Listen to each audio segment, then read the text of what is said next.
When you have an experience, when you're in the midst of an experience, all of your five senses plug you into the external environment.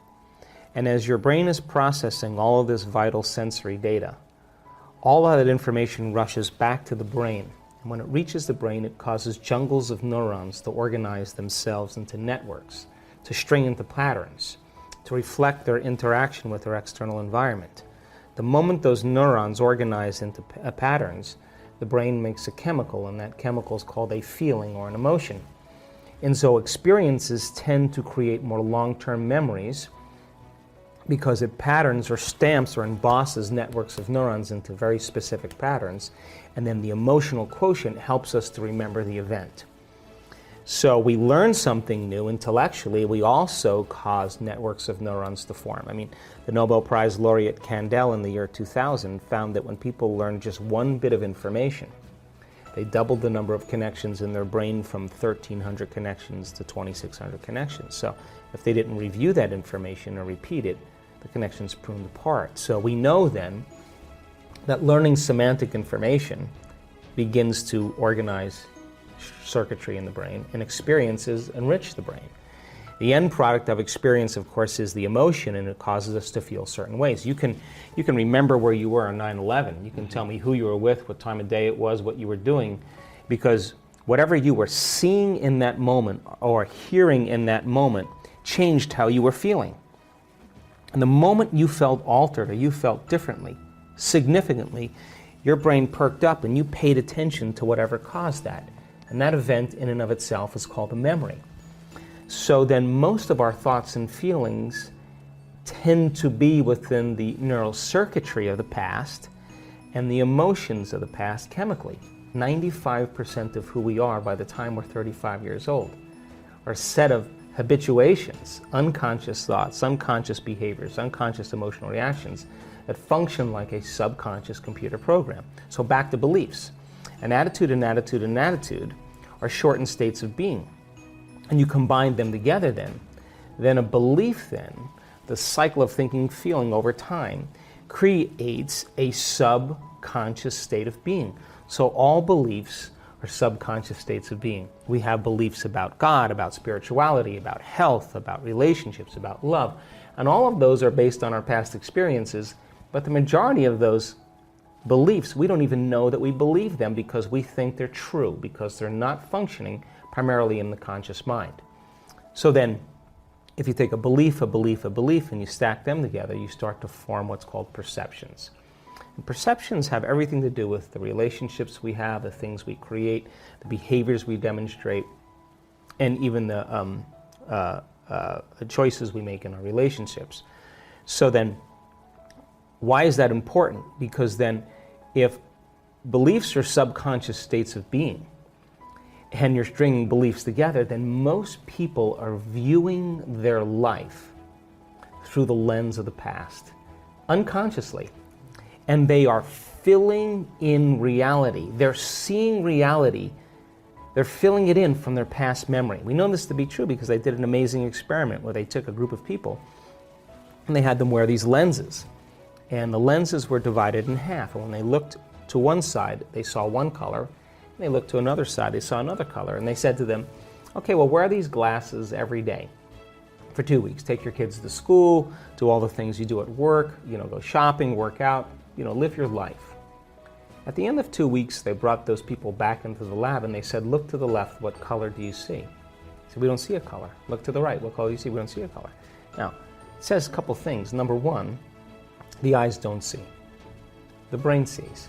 But more emphatically important is that those people were filling in their external reality based on their memory in their brain. If they were truly seeing, they would be seeing those colors, right?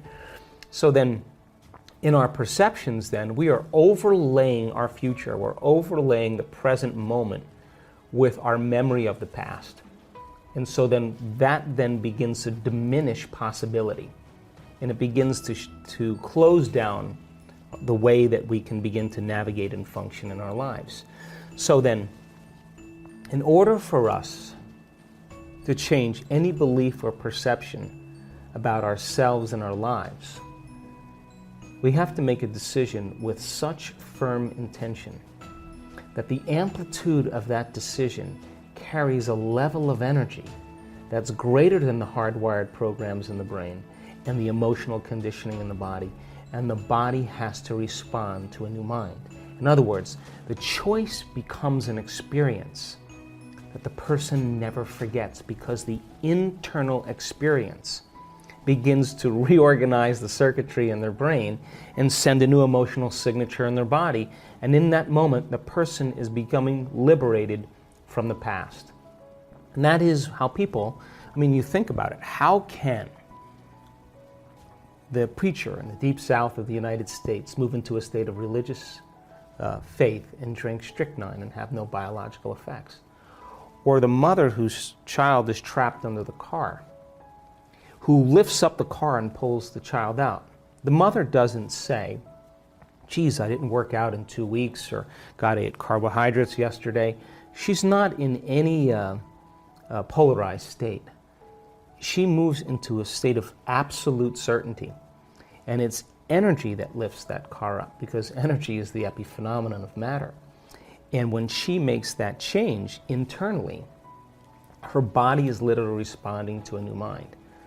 So then in order for us to change our beliefs about spirituality, about money, about God, about relationships, we have to come out of our resting state, and the experience inwardly has to be transcendent or greater than any past experience. And that's when biology begins to change. Certain things in our life bring pleasure.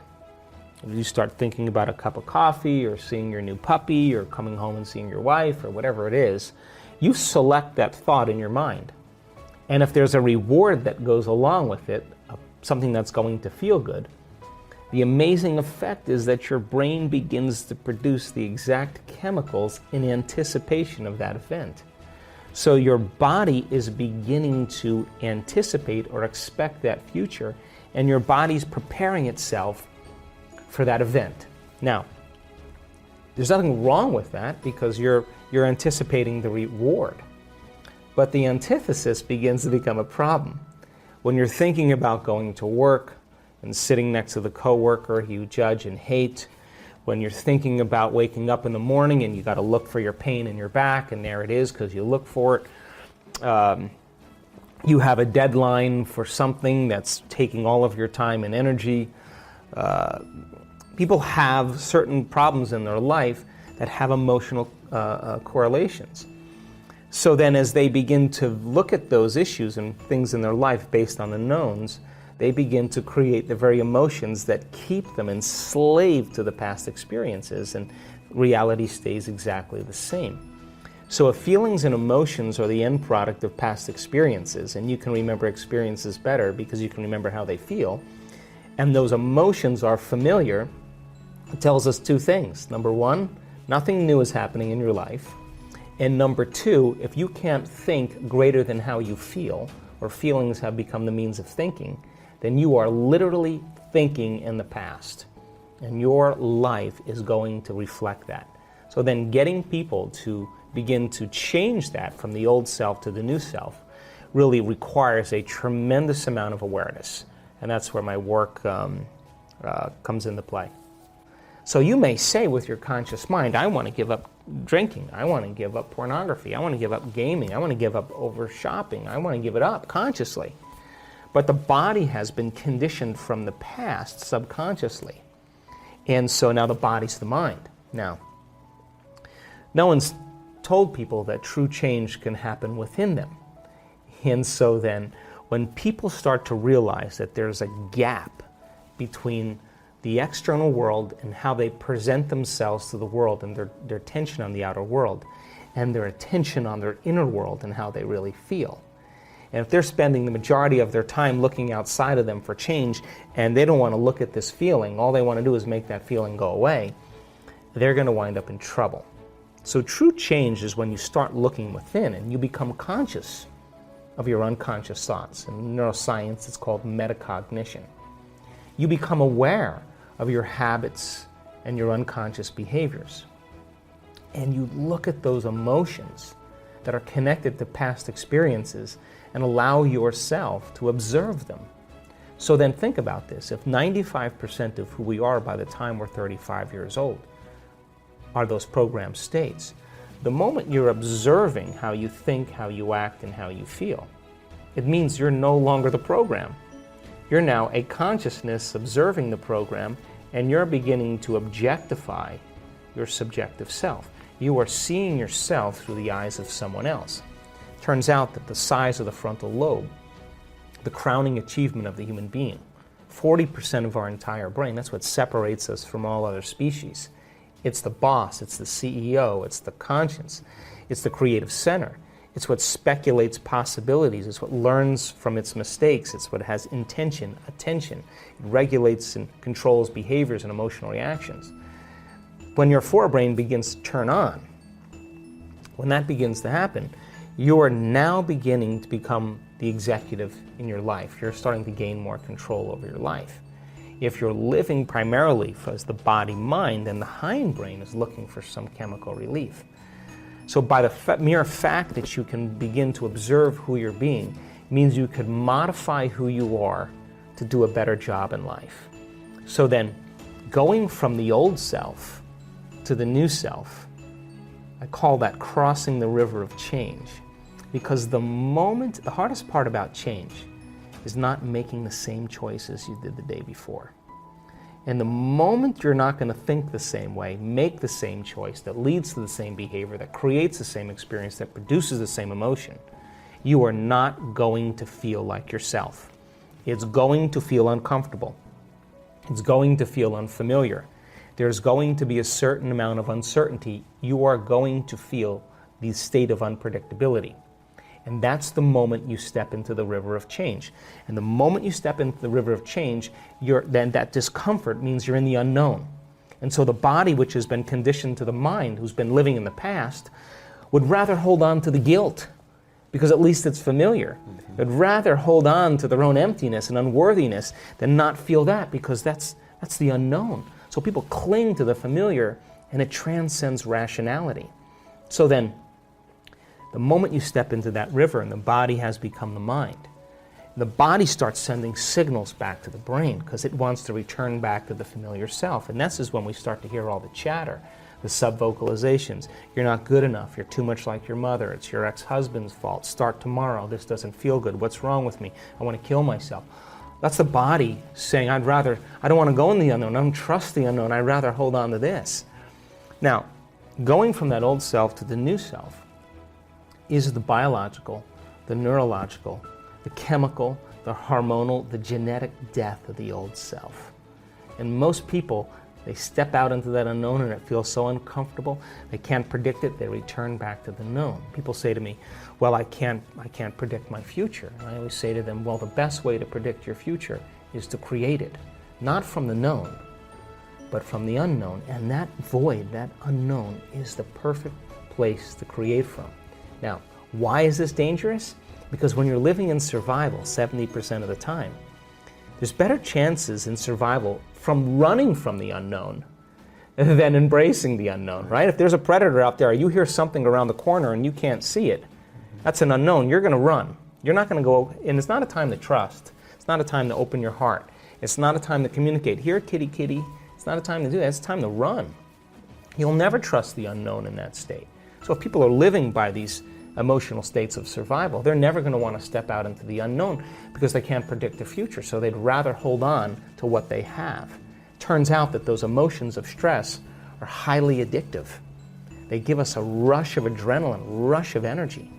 And so people use the problems and conditions in their lives to reaffirm their addiction to that emotion so they can remember who they are as a somebody. So then, if your thoughts can turn on the stress response, and those stress chemicals are addictive, then we become addicted to our own thoughts. So then stepping out into that unknown is where true greatness happens, because that's where the person begins to say, what thoughts do I want to fire and wire in my brain? What behaviors will I want to demonstrate in my new life? Can I rehearse them in my mind? And the mere process of mental rehearsal, this is neuroscience now, begins to install the circuits in your brain to look like the experience has already occurred. You're priming your brain into the map of the future instead of the record of the past. And then the true person who's in the process of transformation will say, can I teach my body emotionally what that future is going to be like? Can I begin to embrace the joy of my new life? And their body, as their unconscious mind, begins to believe it's in the future instead of in the past.